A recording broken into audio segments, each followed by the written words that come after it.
L'hologramme augmenté, c'est l'utilisation des nanobiotechnologies, des sciences du cerveau, pour augmenter les capacités humaines.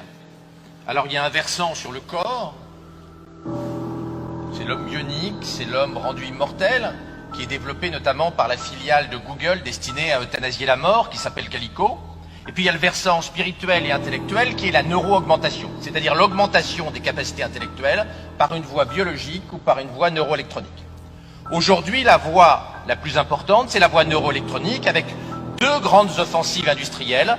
La première de Mark Zuckerberg en avril dernier qui s'est engagé à fournir dès 2019 les premiers prototypes de casques télépathiques pour communiquer d'humain à humain par la pensée et d'humain à ordinateur et d'ordinateur à humain. Et Mark Zuckerberg, le propriétaire de Facebook, s'est engagé à ce que le débit soit 5 fois plus élevé que le débit de communication humaine traditionnelle. Et puis la deuxième voie qui est un petit peu plus transgressive, un petit peu plus bouleversante pour les judéo-chrétiens traditionnels que nous sommes, c'est la voie d'Elon Musk avec sa société Neuralink qui est en train de développer une gamme de microprocesseurs miniatures destinés à s'enrouler autour de nos 86 milliards de neurones pour augmenter notre mémoire et notre quotient intellectuel de manière, explique-t-il, à nous permettre de lutter contre l'hégémonie de l'intelligence artificielle dans les décennies qui viennent.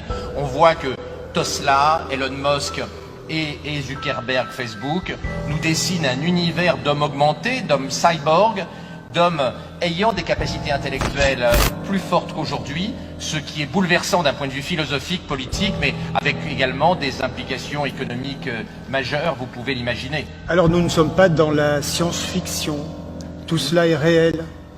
Il ne s'agit pas de science-fiction, il s'agit de business model. Et il s'agit de business model de gens qui ont des moyens illimités, qui ont les meilleurs technologues au monde, les meilleurs informaticiens, les meilleurs spécialistes du cerveau, des gens d'un niveau tout à fait exceptionnel qui vont dans les 10, 20, 30 prochaines années révolutionner l'organisation du travail, bien sûr, l'organisation politique et l'école, bien évidemment. Vous imaginez bien que le jour où des microprocesseurs augmentent de 50 points le quotient intellectuel de nos enfants, l'école va être très très sérieusement non pas menacée, mais en tout cas challengée par ces neurotechnologies. La bête de l'événement est là. Inattendue, implacable. Faut-il un moratoire sur l'intelligence artificielle?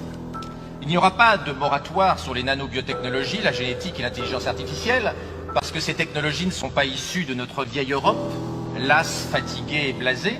Elles sont issues de la Californie et de la Chine, et vous connaissez le budget militaire dans nos pays européens. Nous ne risquons pas de bombarder la Californie et la Chine pour les empêcher de faire de la génétique et de l'intelligence artificielle.